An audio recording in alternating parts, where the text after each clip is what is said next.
Ito po yung encounter ko noon, ah, sometime July 1983 sa Mount Arib, Batara sa Palawan against MNLF, no?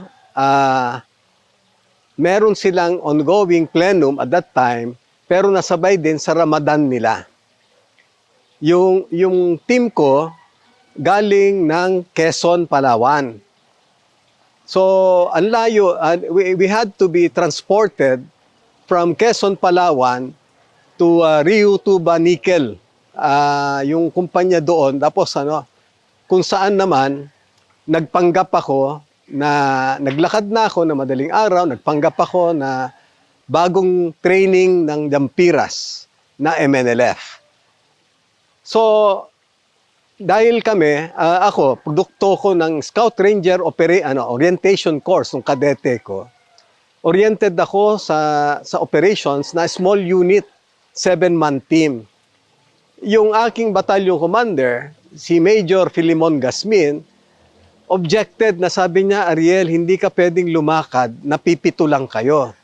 So ang ginawa ko, minodify ko, ginawa kong 10 kami, eksakto lang na magkakasya sa Huey, sa helicopter. Kasama na doon yung gamit namin. So 10 kami na lumakad, no? Ngayon, di nagpanggap nga ako na MNLF na bagong trainee. So kinausap ko rin yung mga trainees na kumbaga sa mayroon akong isang tao na marunong magtausog. Siya rin naman yung interpreter namin kasi yung mga makakaharap namin, no, tatlong layers yung nilakad namin na every time pagdududahan may mga tattoo sila ng Marines kasi kaya kailangan talaga tinatakpan nila yan pag ibababa yung uniform namin.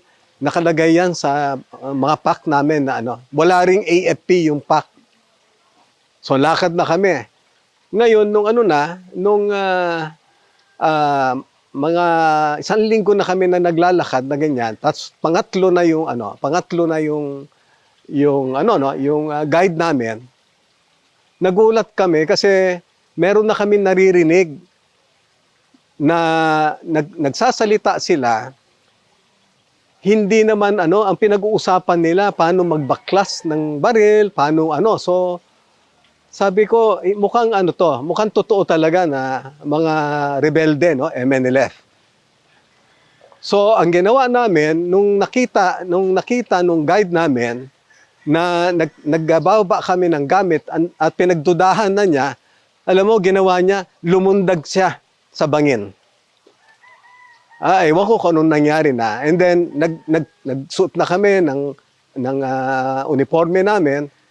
And then, yung may isang babae na mag-iigib siya. Nakita niya, nagulat siya, tapos sumigaw siya ng Marines, Marines, sabi niya. Pero yung tropa ko, nakapag-maneuver na rin sa taas. So, by the time na na-alerto yung mga ibang naputukan na namin at naglulundagan sila sa mga kubo-kubo nila.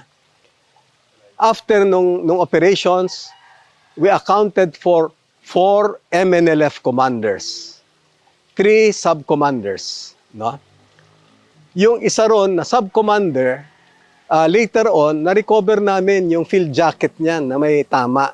Yun yung si Andal Sumandal. Ang tunay na pangalan niya was Faddi Ajimin, who became the provincial chair ng MNLF sa Palawan. Na-recover namin lahat yan. Hindi kami kaagad na kasi habang nire-reinforce kami, yung chopper na kukuha sa amin, nailagay na namin yung mga gamit namin doon sa chopper, pati na yung mga na-recover namin na firearms from the MNLF, pati yung voluminous subversive documents na nakuha namin, nailagay na sa chopper. And then all of a sudden, pinutukan yung chopper. Ang piloto noon was the late Cano na nag-crash sa Isabela ba pero at that time he was a major. Ang kanyang co-pilot Yun din kasama niya na delayed calip naman, yung piloto rin na class 81. Hindi kami na nung umalis na yung corpsman namin, yun na nakasakay dun sa sledge nung chopper. So lahat ng gamit namin natulog kami na wala kaming kulambo, wala lahat. Nung dumating na yung magre-reinforce sa amin, saka lang kami na-recover nila. Lahat kami, siyam kami, nagkaroon kami ng malaria. In my case, falciparum plus 3. Minalaria ako nung time na yan. Pero yung operation naman na yan, yan ang nakuha ko yung aking kapitan. No? I was promoted meritoriously to captain. Alam mo kung just 4 years after graduation, dahil class 79 ako sa PMA. So 1983, kapitan na ako. Yung mga kaklase ko, na-promote sila na 1986. Ako rin, naging 2 months ahead ako sa promotion ng upper class ko sa PMA. Yung mga first class ko nung plebo ko. Class 76, no? I was ahead in promotion to captain 2 months. So yun po yung aking encounter na malaki after coming from Bataan. No?